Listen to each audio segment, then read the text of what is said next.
How can we create a circular economy within the housing market? Good morning, everyone. We are Sustainability Squad, and we're envisioning a future with a more sustainable future. Within Texas alone, there are 10.5 million homes. The average American spends about 100 gallons a day on water, and 95% of that is wasted. Now, as Americans, our problem not only relies on water, but on other energy usage as well. As you can see on the pie chart on the top right corner, we're wasting most of our energy. And so us, as a company, we want to come in and be able to reduce our customers' waste by up to 50%. So we will transition the pie chart in the top right corner to one that is more sustainable and wastes a lot less, and by basically cutting the amount of energy that we put into our homes. So we are Sustainability Squad. My name is Albert Maldonado, and over the past few months, I've teamed up with Isabel, Jordan, Sammy, and Evan to create this company. Sustainability Squad is a for-profit company that comes in to retrofit homes in order to create a more sustainable future for our consumers. We are built of engineers, builders, and architects in order to make this happen. We do this by retrofitting. Retrofitting means that we come in as the company, Sustainability Squad. We look at each individual room. We decide how much energy is being put into each individual room. And by looking at our resources as Sustainability Squad, we're able to come in and decide how we can implement those resources for consumers in such a way that's easy for them and makes them money over this time period. So today we'll be discussing the four main parts of our company. First is the business model. We'll then move into the Envision System, which is a key aspect of our model. Then we'll look at the circular economy, and finally we'll move back to the financials. So to begin with, we will look at the business model. Our business model consists of 5 main components. The first is the environmental responsibility. We also want to focus a lot on consumer convenience, the financial incentive, our forward-looking mindset, and finally, we want to be able to give our consumers flexible options. So our main target audience is going to be homeowners. However, we do plan to provide services to renters as well as communities, municipal buildings, and finally move on to a more sustainable building infrastructure company where we actually move towards building net zero carbon emission homes. The second part of our company is the Envision System. Envision is a lot like the LEED certification system, and that's what we based our certification off of. So it starts with improved and moves all the way to restorative. So an example of what this looks like is the improved. The improved is basically what you do as a consumer is that you call Sustainability Squad and you decide you need an energy audit. So we come in, you pay for the service of just the energy audit, and we look at each individual room. We can decide how much energy is being put into each individual room, and we tell our consumers how they're able to implement our resources into their homes. However, this can move all the way up to restorative. In restorative, our consumers are expected to reduce their original waste, which was created by the first energy audit, by 50%, and they must solely rely on renewable energies, such as solar panels, which, because we're in Texas, is highly reliable, and we have decided to partner up with other companies such as Solar City. And finally, it encourages the homeowners to be able to move themselves towards that net zero emissions home in such a way that we move the housing market towards the circular economy. An important aspect of this is to be able to enable our consumers. So we have created an app. The app is very simple. It has 3 main components. It allows our consumers to have a one-stop shop for all their needs, all their energy usage, so they can look at each individual room and decide how much energy is being put into each individual room. And in doing so, they also are allowed, there's modes such as night and away mode, which reduces, with the click of a button, reduces the amount of energy being put into their home when they don't need it. Furthermore, it allows them to watch the decrease of their energy usage, so we'll enable our consumers to themselves to track the progress of their movement. And the best part about this is that it's easy to use and it's very simple to understand. So now we'll move on to the circular economy part, which is a very important part as well to our mission as a company. So as you can see, the economy that we live in as Americans is one that's very linearized. It relies on finite resources that are just getting depleted, and over time it's an increasing, similar to a y equals x graph. And so we want to be able to, on a micro scale, meet our customers at any point in time. However, on the big scale picture, we want to be able to curve this linear economy into one that is circular. So we're doing this by implementing the Envision System. So each one of the arrows represents a different step within the Envision System, and we're going to do that in such a way that we're able to, so our consumers are able to pick where they want to start at, and we will eventually move the market demand into one that is circular. So the first is the improved step, where consumers must purchase an energy audit. Then they move on to the enhanced, where consumers reduce their energy waste by 20%. Next is the superior, where consumers reduce their energy waste by 30%. And then we have the conserving, where consumers do at least 30% reduce in energy and also relied on solely on renewable energies. And finally, we have the restorative, where consumers are able to reduce that energy usage by 50% and they rely on renewable energy. So an example of what this might look like in the small scale picture, the first example we have is the retired couple. The retired couple is one that just moved into a fixed income, so they decided they needed to be able to reduce the amount of money that they're putting into their home because it's something that's easy to fix and something that we can help them do. So they call Sustainability Squad, and they decide that they are going to use our services. In doing so, they do the energy audit, and they decide they only want to move to the enhanced stage, to where they reduce their energy usage by 20%. And in doing so, they're able to save enough money to where they can live on their still fixed income, and at the same time, they're able to live comfortably. And that's where they decide to stop. However, if we move to the hip 23-year-old couple, they decide that they're going to look more at an investment. And because they're young, they don't have kids yet, they decided they aren't going to move out of their house. They're going to be there for a little while before they have the kids. And once they do move out of the home, they can resell the house in such a way that's profitable for them. So they look to Sustainability Squad, and after the energy audit, they decide they want to move all the way up to conserving. In doing so, they reduce their energy by at least 30%, and they rely on renewable energy in order to be able to resell their homes. And just by showing these two examples of what our customer base might look like, we were able to explain that we, as a company, as Sustainability Squad, we're able to attract consumers from many different areas, and depending on their needs, we can help them with it. But in reality, this is a micro scale, but in the macro scale, we are moving the entire housing market. We want to move the entire housing market to one that is circular. And finally, we want to discuss the financials. So the financials is something that's very important to us because we are a for-profit company, so we need to make sure we're making money. And so for our customers, we had to be able to find a way for them to be able to pay this because we wanted to make it affordable for everyone. So the first thing is the tax credits. As a company that's currently focusing only on Texas, we have looked at federal tax credits as well as state tax credits, and this will enable our consumers to be able to use those tax credits in order to pay for the materials that we provide them. Next, we have the green lenders and the refinance mortgage, and eventually, once we have enough income as a company, once we've moved on further into the process, we want to provide a vendor financing as well for our consumers. The other problem is that we as a company need to figure out a way to start up. We need to have money to start up. In order to do so, we have looked at many different aspects of this. So one example is of small business administration loans, as well as social venture capital funds, environmental grants such as those provided by the EPA and the NSF, and finally green business loans. So the profitability. Once again, it's important for us to make money. So how do we do that? We are a profitable business for ourselves, so we make the money by the services we provide, but we also allow our customers to save money within their homes, making it profitable for them as well.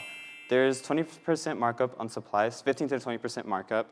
Salaries for our 5 CEOs would be about $60,000 a year. We would pay our 3 contract workers to work about 4 hours a day to get about 20 jobs done a week for $20 an hour. And the example home would be one that spends about $2,600 in retrofits. The consumer saves about $769 per year, and they have a payback of 3.5 years within this time span. So the important part of our company is that we are Sustainability Squad. We want to move the Texas housing market. We want to move the American housing market. We want to move the world housing market to one that's more sustainable. And in order to do that, we must start from the small steps. We must start from the retrofitting and slowly move into one that is able to completely construct net zero carbon emission homes. And in doing so, we, Sustainability Squad, and all of you together, we can move the housing market into the housing circular economy into one that is reality. Thank you.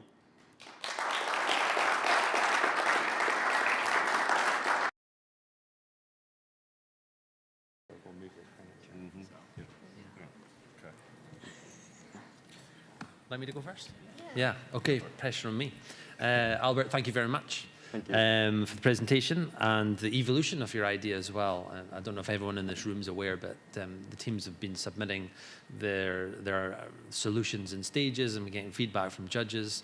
And from what I saw in the 10 minutes there, your idea is evolving, which is great to see. I suppose the biggest, I've got a few questions, but I'm only going to fire one at you right now. And it's the one that sprung to mind first as you started explaining the work that you're going to do.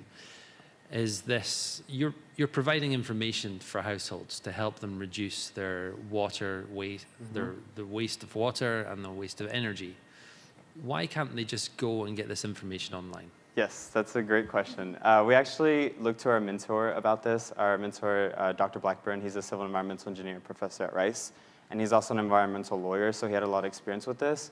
And so basically what he suggested, and we decided to implement within our program, is that we're going to charge our customers for that original energy audit. So that way there's an incentive to not go out and do it on your own because we're already charging you for it. So instead of doing it for free in a way that they have all the information on their own, they can go out and buy it on their own, we make it easily accessible to them. So we provide the services for them, and they don't have to do a thing besides tell us that they need it and decide what they want to do. And we charge them for it in order to incentivize them to work with us instead of going to do it on their own. I'm a little bit lost.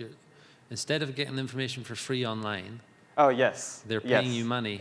Yes, that as well. So basically, the reason we charge them for it is because we didn't want them to be able we didn't want them to take our services and then go out and buy what they needed.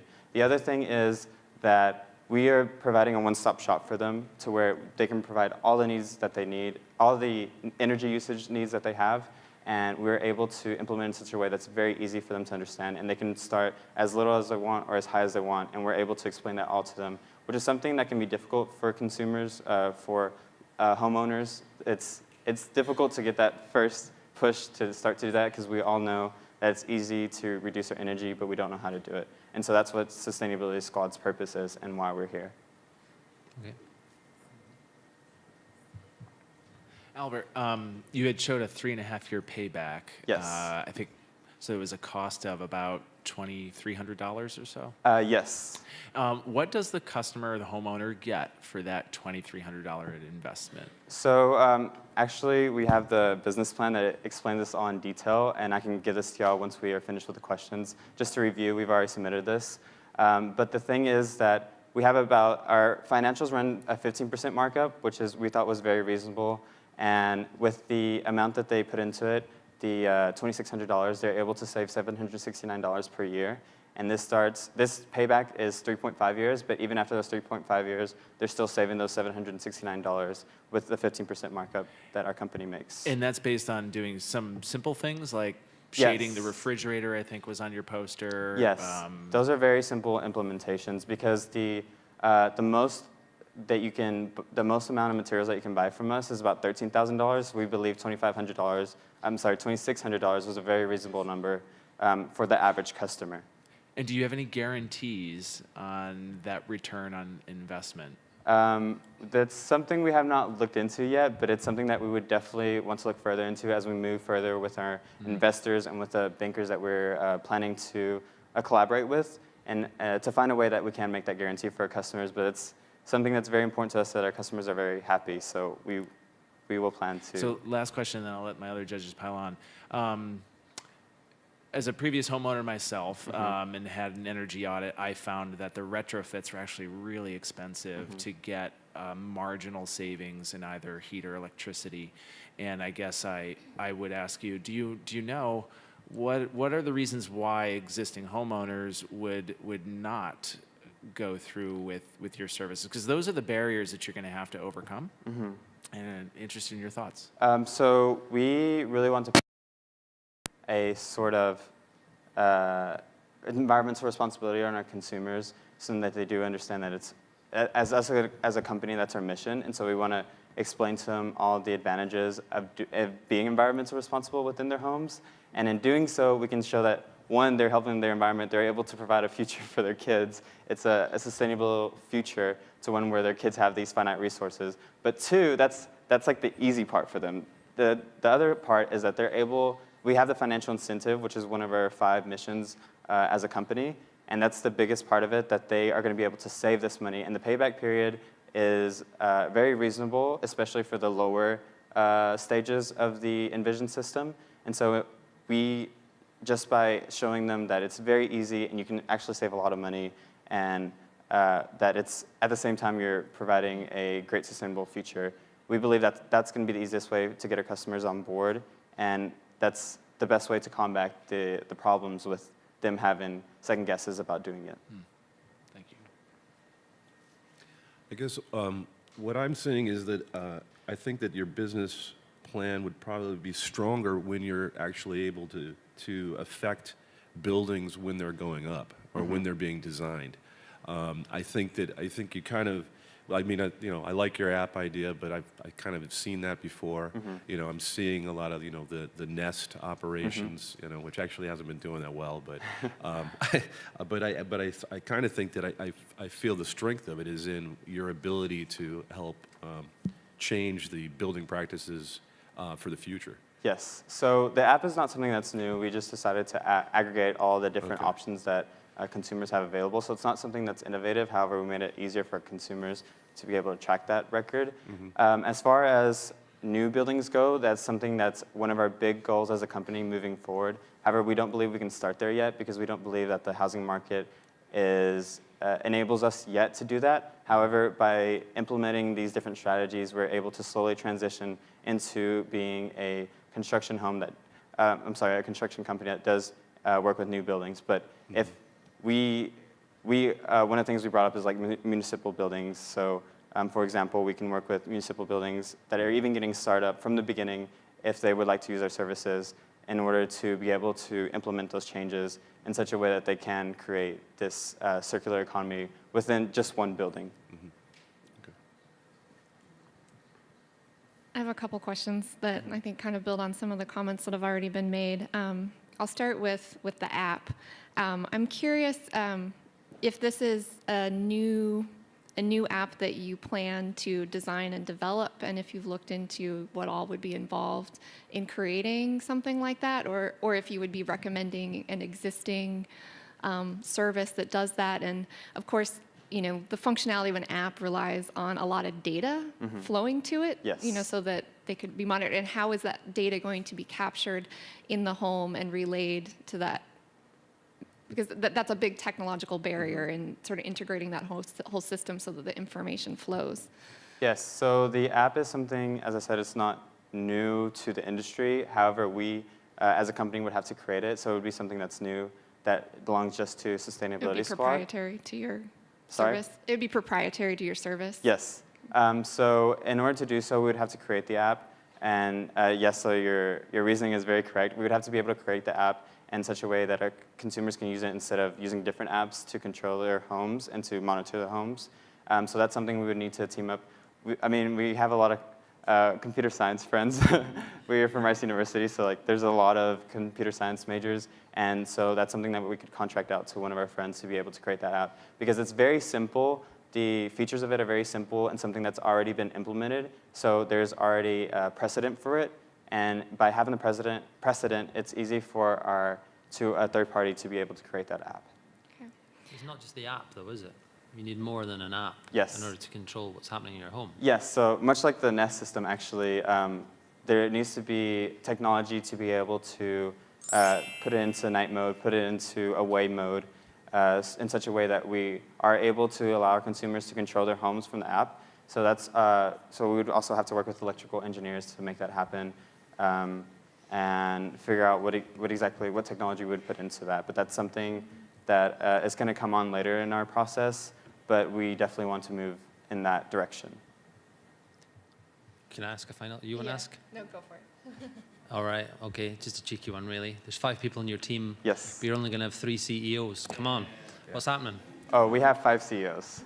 Oh, you said 3, I I'm think. sorry, we have 5 CEOs. We each make about $60,000 per year. We're all equal members of the CEO board, and that's because we expect our profit for the first year to be $300,000, and that's with 20 customers per week. And then within the second week, these are all numbers based on our mentor, Dr. Blackburn, that provided for us. And in the second year, we plan to move the 20 customers per week to 40 customers per week. Okay. Good job. Awesome. Thanks. Thank you. That's